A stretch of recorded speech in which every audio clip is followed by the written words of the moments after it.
Les trois forces connues qui émanent du Logos sont, premièrement, Phoa, qui se manifeste sous forme d'électricité, chaleur, lumière, mouvement, etc. Deuxièmement, Prana, qui se manifeste sous forme de vitalité. Troisièmement, Kundalini, qui est aussi connu sous le nom de feu serpent. Chacune de ces trois forces existe sur tous les plans que nous connaissons. Autant que nous le sachions, aucune d'elles n'est convertible en l'une des deux autres. Elles restent toutes les trois séparées et distinctes. Kundalini est appelée dans la voie du silence la puissance ardente et la mère du monde. La première appellation est due à ce qu'il a l'apparence d'un courant de feu liquide lorsqu'il traverse le corps. Et son trajet normal est en hélice comme un serpent qui s'enroule autour d'un bâton. Il est aussi appelé la mère du monde, parce que grâce à lui peuvent être vivifiés nos différents véhicules, de sorte que les mondes supérieurs peuvent s'ouvrir à nous successivement. Son siège dans le corps humain est le chakra situé à la base de la colonne vertébrale et, chez l'homme ordinaire, il repose là sans être éveillé ni même soupçonné pendant toute la vie.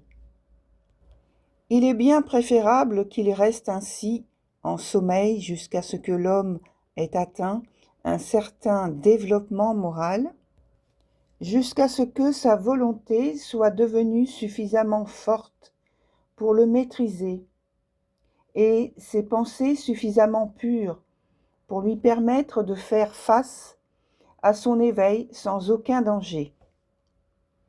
Nul ne doit s'en servir sans instruction précise d'un maître compétent, car les dangers que comporte sa mise en activité sont très grands. Quelques-uns d'entre eux sont purement physiques.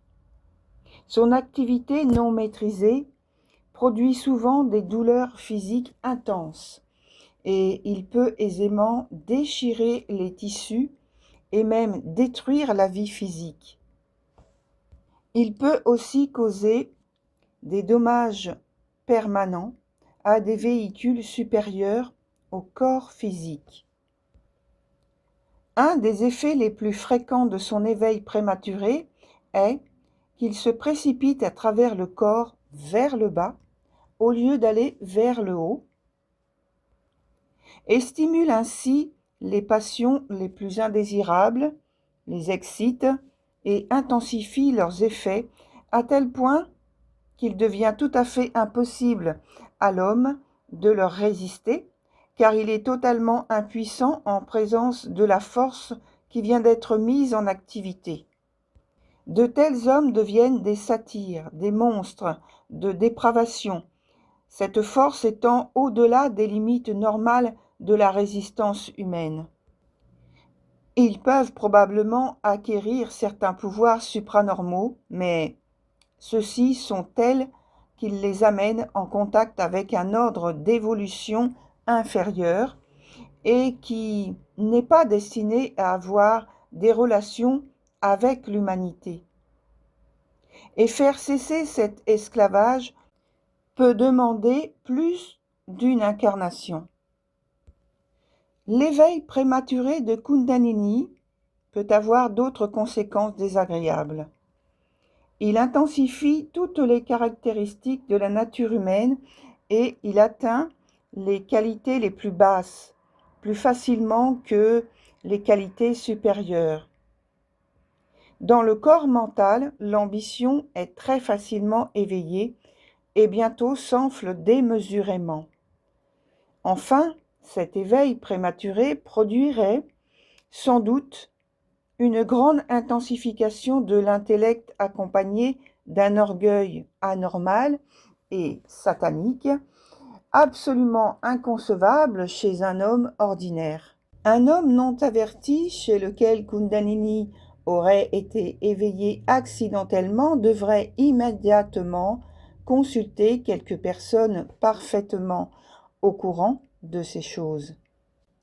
L'éveil de Kundalini et son passage à travers les chakras, dont l'ordre normal est tenu secret, ne doivent jamais être tentés sauf sur les indications précises d'un maître qui veillera à son élève pendant les différentes phases de ses expériences. Les avertissements les plus solennels sont donnés par les occultistes expérimentés pour mettre en garde contre la tentative d'éveiller Kundalini, sauf sous la conduite d'un guide qualifié, à cause des grands dangers que comporte cette tentative. Comme il est dit dans Hatha Yoga Pradipika, il confère la libération aux yogis et l'esclavage aux insensés. Dans certains cas, Kundalini s'éveille spontanément, de sorte que le sujet ressent une faible chaleur. Il peut même commencer à se mouvoir de lui-même, bien que ceci soit très rare.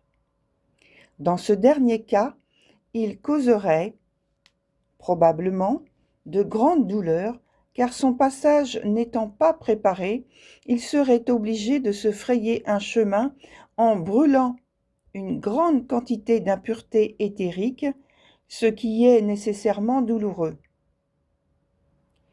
Quand il s'éveille ainsi de lui-même ou est accidentellement éveillé, il essaie habituellement de monter à l'intérieur de la colonne vertébrale, au lieu de suivre le trajet en hélice, suivant lequel l'occultiste est entraîné à le guider. Si cela est possible, il faut alors faire agir sa volonté pour arrêter sa course vers le haut, mais si cela n'est pas possible, hypothèse très probable, il n'y a pas lieu de s'alarmer. Il traversera probablement la tête et s'échappera dans l'atmosphère sans qu'il en résulte autre chose qu'un léger affaiblissement. Il n'y a pas lieu de craindre plus qu'une perte de conscience momentanée. Les pires dangers résultent non dans sa course vers le haut, mais vers le bas ou vers l'intérieur.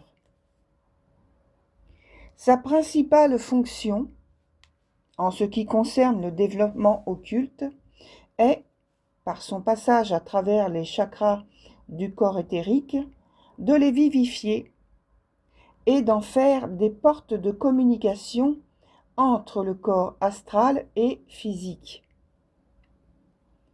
Il est dit dans La Voie du silence que l'arrivée de Kundalini au centre entre les sourcils et la vivification qui en résulte confère le pouvoir d'entendre la voix du maître, ce qui signifie dans ce cas la voix de l'ego ou soi supérieur. Ceci provient de ce que la mise en activité du corps pituitaire en fait un moyen de liaison parfait avec le corps astral, de sorte qu'il sert à recevoir toutes les communications venant de l'homme intérieur. De plus, tous les chakras supérieurs doivent être éveillés en temps utile et chacun d'eux doit devenir capable de répondre à toutes sortes d'influences astrales provenant des divers sous-plans. La plupart des gens ne peuvent atteindre cet état durant la présente incarnation, si celle-ci est la première pendant laquelle ils ont commencé à s'occuper sérieusement de ces choses. Quelques Indiens pourraient y arriver car leurs corps sont, par hérédité, plus facilement adaptables, mais ceci est, pour la majorité des hommes, le travail d'une ronde ultérieure. La conquête de Kundalini doit être répétée à chaque incarnation, car les véhicules sont chaque fois renouvelés, mais après que cette opération a été faite une fois, il est facile de recommencer.